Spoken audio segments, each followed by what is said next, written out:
The Watsons Go to Birmingham, 1963. That Sunday, I got up early. There weren't any cartoons on, but then it was always fun to wake up and not have to worry about going to school. When I got into the living room, I was surprised to see the front door open. I looked outside and saw Dad sitting in the brown bomber. I guess he was listening to records because he had his arm across the seat and was beating his hand up and down like it was a drum. I ran back upstairs to the bedroom and changed out of my pajamas. I peeked out of the bedroom window to make sure Dad hadn't left. He was still in the car, so I ran downstairs and through the front door. I remembered and caught the screen just before it slammed. I tapped on the window, and Dad turned and smiled at me, then pointed to the passenger side for me to get in. I ran around the car and climbed in. "Hey, Kenny." "Hi, Dad." "How'd you sleep?" "Okay, I guess." "Go on in and get yakety-yak and sit with me for a while." "Well, that's okay. I'll just listen to what you're playing." We listened to a couple of jive songs, and then I said, "Dad, does Byron really have to go to Alabama? Couldn't we just drive down to about Ohio and pretend we're going to leave him to scare him?" Dad looked at me and smiled, kind of slow. He reached over and turned the Ultraglide down a little bit. "Kenneth, I know you're going to miss Byron. We all will, but, son, there are some things that Byron has to learn, and he's not learning them in Flint. And the things he is learning are things we don't want him to. Do you understand?" "No." Dad turned the Ultraglide down a little more. He looked like he was thinking whether or not he should tell me something. He was looking straight at me, and even though it was real hard, I looked right back at him. I tried to look real intelligent, and I guess it worked, 'cause finally Dad said, "Kenny, we've put a lot of thought into this. I know you've seen on the news what's happening in some parts of the South, right? We'd seen the pictures of a bunch of really mad white people with twisted-up faces, screaming and giving dirty finger signs to some little Negro kids who were trying to go to school. I'd seen the pictures, but I didn't really know how these white people could hate some kids so much. I've seen it. I didn't have to tell Dad I didn't understand. Well, a lot of times that's going to be the way of the world for you kids. Byron is getting old enough to have to understand that his time for playing is running out fast. He's got to realize the world doesn't have a lot of jokes waiting for him. He's got to be ready." Dad looked at me again to make sure I was understanding. I nodded. "Grandma Sands says it's quiet down where they are, but we think it's time Byron got an idea of the kind of place the world can be. And maybe spending some time down south will help open his eyes." I nodded my head again. "Mama and I are very worried because there's so many things that can go wrong to a young person, and Byron seems bound and determined to find every one of them. Now, do you really understand why we're sending Byron to Birmingham?" "I think so, Dad." "Good. Because, Kenny, we've done all we can, and it seems the temptations are just too much for By here in Flint. So, hopefully, the slower pace in Alabama will help him by removing some of those temptations. Hopefully, he can see that there comes a time to let all of the silliness go. By'll be back, maybe at the end of summer, maybe next year. It's completely in his own hands now." I loved when Dad talked to me like I was grown up. I didn't really understand half the junk he was saying, but it sure did feel good to be talked to like that. It's times like this, when someone is talking to you like you are a grown-up, that you have to be careful not to pick your nose or dig your drawers out of your butt. "Okay, Dad. Thanks." He smiled again, turned the Ultraglide back up, and ran his hand over my head. Some of the time, when you think about being a grown-up, it gets to be kind of scary. I couldn't figure out how Mama and Dad knew how to take care of things. I couldn't figure out how they knew what to do with Byron. "Dad?" "I don't think I'll ever know what to do when I'm a grown-up. It seems like you and Mama know a lot of things that I can never learn. It seems real scary. I don't think I could ever be as good a parent as you guys." Dad turned the Ultraglide back down. "Kenny, do you remember when we used to go on drives and I'd put you in my lap and let you steer the car?" I smiled. "Yeah. Does that mean I get to do it on the way to Alabama?" Sure, but that's not what I meant. Do you remember how big and scary the car seemed to be the first time you were behind the wheel? Dad was right. Even though I knew he was watching everything real close, it still was scary to steer the brown bomber. Well, that's what being a grown-up is like. At first, it's scary, but then, before you realize, with a lot of practice, you have it under control. Hopefully, you'll have lots of time to practice being grown up before you actually have to do it. This was making sense to me. And as far as you being a good parent, don't worry. You will learn from the mistakes your mother and I make, just like we learned from the mistakes our parents made. I don't have a single doubt that you and Byron and Joey will be much better parents than your mother and I ever were. Dad stopped talking for a second. Besides, some of the time we don't think we've done such a good job, but you're right, Kenneth. It can be scary, and it gets a lot scarier when you see you're responsible for 3 little lives. A lot scarier. I waited to see if Dad was going to talk to me like this anymore, but he turned the music back up. We listened to his junk a little more, and then I said, "Dad?" "Yeah?" "I've got one more question." He turned the Ultraglide down a little again and gave me his serious look. "What do you want to know, Kenny? Is it too late to go get Yakety Yak?" Dad laughed and sent me in to get it. I had to promise to play it only 3 times, though. After the 3rd time, I asked, "Dad, why did you buy this record player? Don't they have radio stations in Alabama?" "Sure they do. Lots of them. But you see, once you get south of Cincinnati, the only kind of radio station you can get is hillbilly music. And you won't believe this, but if you listen to any kind of music long enough, first you get accustomed to it, and then you learn to like it. Now, your mother and I made a deal when we first got married that if either one of us ever watched the Wonderful, Wonderful Lawrence Welk show or listened to country music, the other one got to get a free divorce.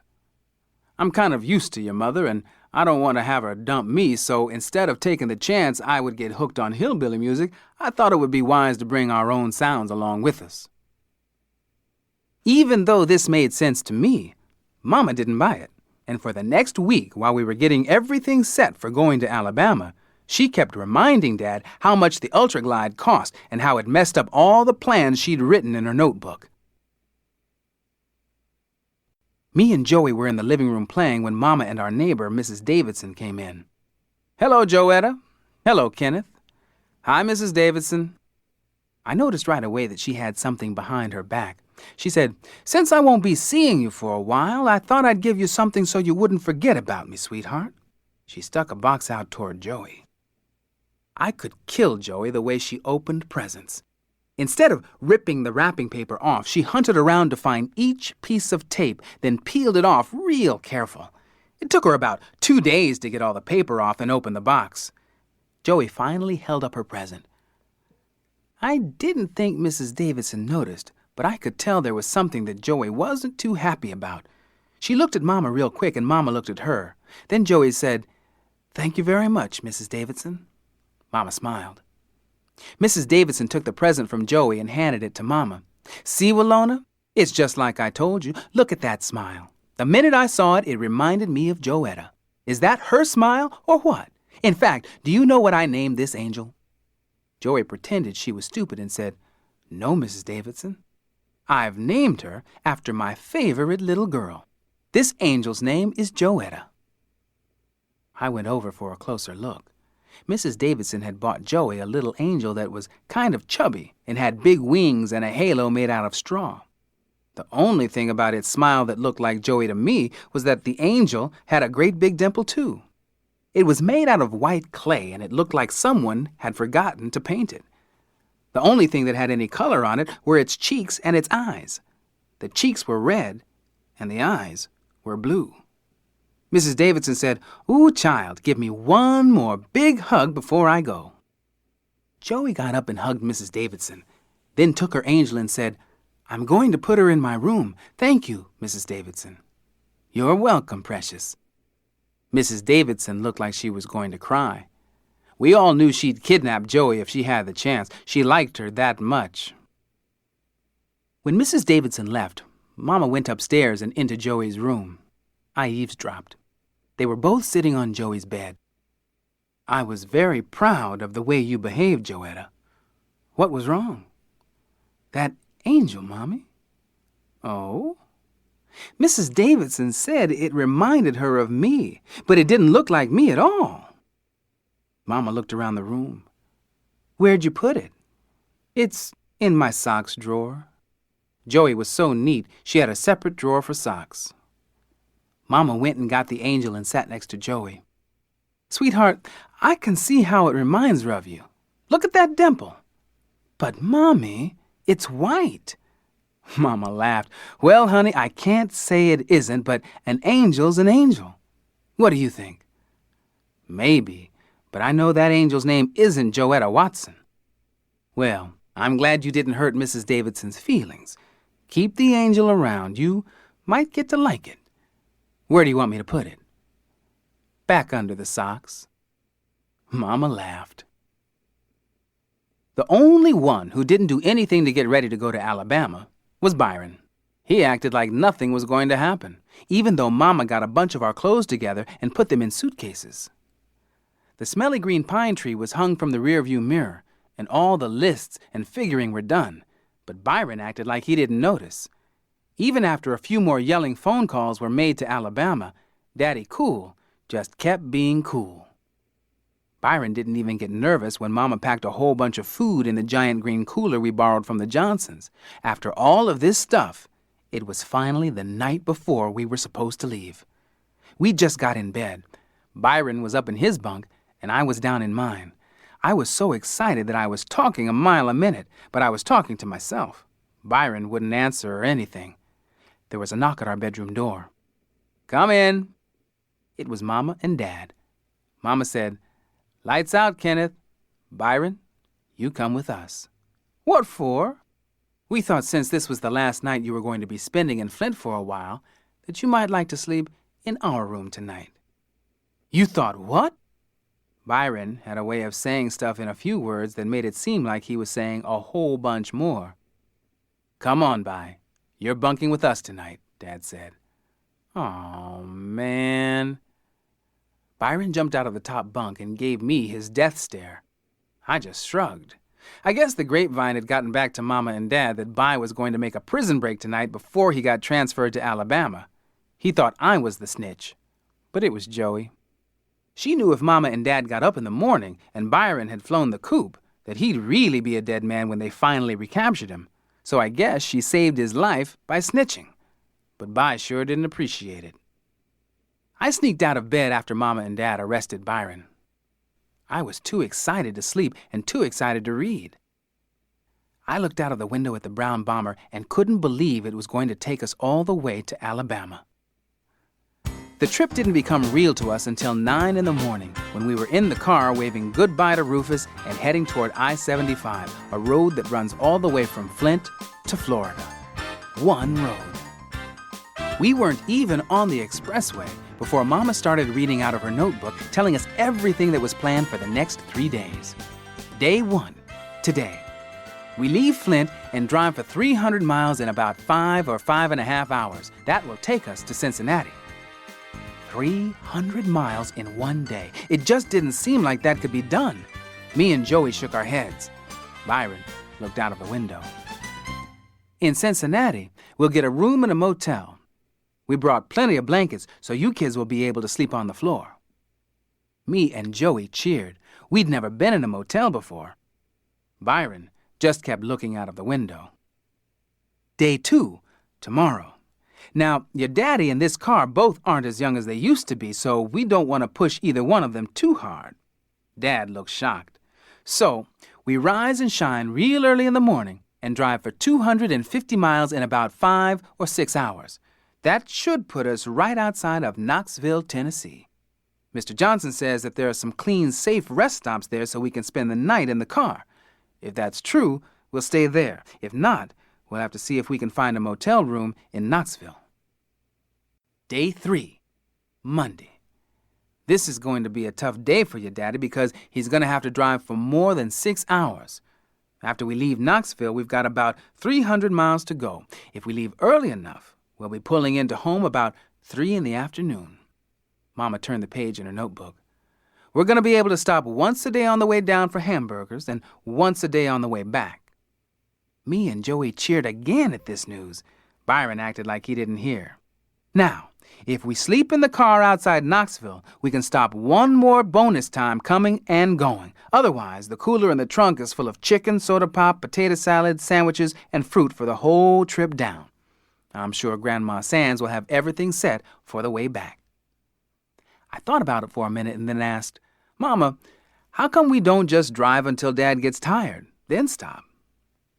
Dad did an imitation of a hillbilly accent. 'Cause, boy, this here is the deep south you all is gonna be driving through. Y'all colored folks can't be just pulling up to any old way and be expecting to get in the room and the food. You hear, boy? I said, you hear what I'm saying, boy?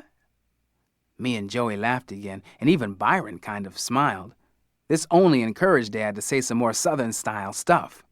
Y'all didn't know that, boy? What's the matter with you? You think this here is America? Mama had everything planned about the trip. Everything. Where we'd eat, when we'd eat, who got bologna sandwiches on day 1, who got tuna fish on day 2, who got peanut butter and jelly on day 3. She'd figured out how long we could hold ourselves between going to the bathroom, how much money we'd spend on hamburgers, how much was for any emergencies, everything. She'd figured out who'd get the windows on each day and who was responsible for keeping paper and junk from piling up in the car. When she finished reading all that stuff to us, I asked her if I could look at the notebook. She handed it to me, and I saw written on the cover in big black letters, "The Watsons go to Birmingham, 1963. She'd even drawn a picture of a flower with a big fat stupid bird trying to land on it. Man, Mama sure is a bad artist. Why is this bird trying to land on a flower, Mama? Dad cracked up. Who, Kenneth? I asked her the same thing and she was highly offended. Mama said, that's a bee, not a bird. I guess if you squinted up your eyes, it might look like a bee, but not too much. Mom had also gone to the library to look up stuff about every state we'd travel through. We heard a bunch of boring junk about the expressway, how many years it took to finish it, how many miles long it was, how much it cost to build it, how it ran all the way from the Upper Peninsula in Michigan to Florida, all kinds of thrilling news. The only thing that was a little bit interesting was how many people got killed and hurt making the road. You never would think putting an expressway down was so dangerous. She'd bought books and puzzles and games, too. She really did try to make the trip interesting. The most interesting part for me, though, was going to be Byron. 2 days before we'd left, Buphead came by to visit Byron. The 3 of us were in my and Bai's bedroom. They'd tried to bully me out of the room, but I stayed. They were sitting in the upper bunk, and I was in the lower one. Man, Buphead complained, I couldn't live with your old man. We'd be coming to blows daily, Jack. What can I say? Byron answered. Not much. I can't believe they're going to make you spend the whole blanged summer in hot old Alabama. Shoot, I'd find somewhere else to stay. You're going to be black as the ace of spades when you get back. They got some show-enough sun down there. Yeah, but dig, I got a way to pay them jive old squares back. Yeah? What you going to do? I ain't even sure I'm gonna go, but if I do, I know how they is. They're gonna try some of that Ozzie and Harriet TV show mess on the way down. You know, playing games and counting cows and guessing how many red cars we're gonna see in the next 2 miles and all that kind of 369, but I'm ready for them. Yeah? Yeah. I got something that'll mess that junk up for all of 'em. What's that, Daddy-O? Byron remembered I was still in the lower bunk and stuck his head over the edge, then pointed at me. You say one word about this to anyone, and I'm going to jack your little lightweight behind up. You hear? I said, oh, man. Bai disappeared back into the top bunk. Yeah, Buphead, if I do go, I'm going to go that whole blang trip, and no matter what they do to me, I ain't going to say one single word. Whoa. How long that trip gonna take? 3 days? Cool. That'll show 'em. They slapped palms and Bai said, yeah, you know it will. But as soon as we got to Detroit, Byron said, How we gonna work this record player? Dad looked in the rearview mirror and said to Bi, "What do you mean? We gonna take turns?" "Well, Byron, I don't think we'll be playing it for quite a bit yet. We can carry CKLW all the way down into Ohio, and they play some pretty good music. But when we do play it, we gonna take turns?" "Sure." "Cool. Am I first?" "Sure. We'll go by seniority." Dad was in the United Auto Workers at work, so seniority was real important in our house. "Cool." I couldn't help myself. I leaned over Joey and said kind of quiet to Bi, "I guess you really showed them, didn't you? Boy, they were really begging you to talk, weren't they, Daddy-O?" Byron made sure Joey wasn't watching, then flipped me a dirty finger sign and made his eyes go crossed. "On the left, kids, is Tiger Stadium." Mama was pointing out all the important things we passed on the way. As the payback for giving me the dirty finger, I said out loud to Bi, "How many cows you counted, Bi? How many red cars so far?"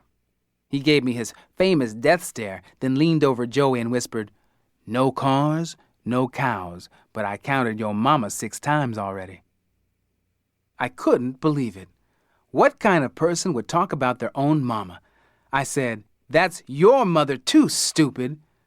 I knew he didn't care, though, but I had to get him back, so I called him the only thing that bothered him. I said, "You might have counted my mama 6 times, but have you counted your mouth lately, lipless wonder?" I got him. He showed his teeth and said, "You little," and tried to grab me.